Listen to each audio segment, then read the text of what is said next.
Congress working committee की पटना बैठक के बाद जो तस्वीरें सामने आई हैं, उसने एक बार फिर ये साबित कर दिया कि सचिन पायलट आज भी राहुल गांधी के सबसे भरोसेमंद और प्रमुख नेताओं में गिने जाते हैं। पटना में हुई इस मीटिंग के बाद पायलट ने जो प्रेस कॉन्फ्रेंस की, उसमें उन्होंने न सिर्फ भाजपा और केंद्र सरकार पर हमला बोला, बल्कि बिहार के चुनाव को लेकर कांग्रेस की रणनीति भी साफ की। सबसे खास बात ये रही कि उनका हर बयान इस बात का संकेत था कि राहुल गांधी और कांग्रेस का विजन अब सीधे जनता तक पहुंचना है और इस काम में पायलट को अहम रोल सौंपा गया है। सचिन पायलट लंबे समय से राहुल गांधी के करीबी माने जाते हैं। वे कांग्रेस वर्किंग कमेटी जैसे अहम मंच पर अपनी जगह बना चुके हैं। राहुल गांधी ने हमेशा उन्हें पार्टी का युवा चेहरा बताया और हर बड़ी राजनीतिक बहस में पायलट को आगे करके कांग्रेस ये संदेश देती है कि पार्टी में अगली पीढ़ी को नेतृत्व मिल रहा है। पटना की प्रेस कॉन्फ्रेंस भी इसी रणनीति का हिस्सा थी। प्रेस कॉन्फ्रेंस में पायलट ने भाजपा पर ठीक वही आरोप दोहराए जो राहुल गांधी लंबे समय से करते आए।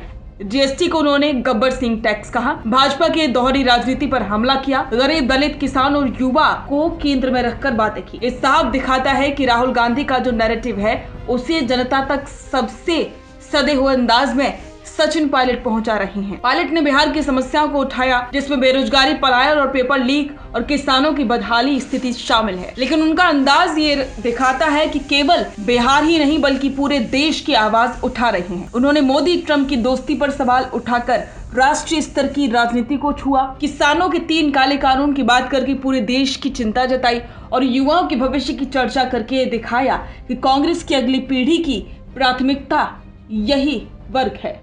यानी कि पायलट केवल क्षेत्रीय नेता नहीं बल्कि ऑल इंडिया पोजीशनिंग बनाने में जुटे हुए हैं। कांग्रेस में कई नेता हैं, लेकिन राहुल गांधी के सबसे करीब अगर कोई चेहरा माना जाता है तो वो है सचिन पायलट। राहुल गांधी की भारत जोड़ो यात्रा और वोटर अधिकार यात्रा दोनों में पायलट की सक्रियता सबसे अलग दिखी। संगठनात्मक बैठकों में राहुल का विजन पायलट ही सबसे सटीक ढंग से समझाते हैं। यही वजह है कि कांग्रेस बार बार पायलट को फ्रंट फुट पर रखती है। पटना की बैठक में भी यही देखा गया। राहुल गांधी का संदेश पायलट की जुबानी। पायलट ने भाजपा पर 2 स्तर पर वार किया, राष्ट्रीय स्तर पर जीएसटी, एफडीआई, परमाणु करार और अमेरिकी दबाव जैसे मुद्दे, और दूसरा बिहार की बेरोजगारी, पेपर लीक और किसानों की हालत पर। ये रणनीति राहुल गांधी के नेतृत्व वाली कांग्रेस की डबल फोकस पॉलिटिक्स का हिस्सा है, यानी कि एक साथ मोदी सरकार को घेरना और राज्यों में बदलाव का संदेश देना। पायलट ने साफ कहा कि बिहार में बदलाव तय है। उन्होंने ये भी दावा किया कि जाति जनगणना अब नई नीतियों की नींव बनेगी और राहुल गांधी की जीत है। यानी कि पायलट केवल कांग्रेस का स्थानीय चेहरा नहीं बल्कि राहुल गांधी की विजन पॉलिटिक्स को जनता तक पहुंचाने का माध्यम है। अब सवाल यह है कि कांग्रेस में पायलट की अहमियत क्या है? पटना की बैठक इसका सीधा जवाब देती है। वे राहुल गांधी के भरोसेमंद जनरल हैं। उन्हें पार्टी का युवा वोट बैंक जोड़ने का जिम्मा है और वे विपक्ष की एकजुटता का चेहरा भी बन रही है। बिहार की प्रेस कॉन्फ्रेंस में उन्होंने ये भरोसा दिया कि कांग्रेस न केवल मजबूत होकर लड़ेगी बल्कि राहुल गांधी के नेतृत्व में बदलाव भी लेकर आएगी। और पायलट ने इस दौरान एक और बात साफ कही कि अगर बिहार में कांग्रेस की सरकार बनती है तो युवाओं को आगे लेकर आया जाएगा। यानी कि साफ है कि युवाओं को मौका मिलेगा। तो पटना से निकला सबसे बड़ा संदेश यही है कि कांग्रेस अब राहुल गांधी और उनकी टीम पर पूरी तरह भरोसा कर रही है। इस टीम में सचिन पायलट सबसे अहम चेहरा है। वे राहुल गांधी के सबसे करीबी हैं। उनका राजनीतिक कद केवल राजस्थान तक सीमित नहीं है और आगे आने वाले लोकसभा और विधानसभा चुनावों में कांग्रेस का नैरेटिव जनता तक पहुंचाने में पायलट की भूमिका निर्णायक होगी। तो पटना से निकलकर साफ हो गया कि कांग्रेस अब बदलाव की लड़ाई में पूरी ताकत झोंक रही है और इस लड़ाई में राहुल गांधी का सबसे बड़ा हथियार है सचिन पायलट।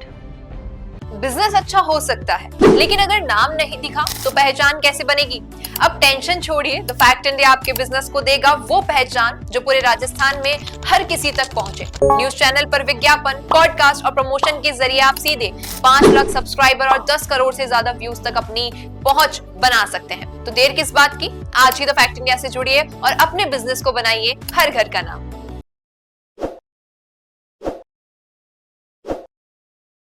ताज़ा खबरों के लिए विजिट करें द फैक्ट इंडिया की वेबसाइट और डाउनलोड करें द फैक्ट इंडिया ऐप।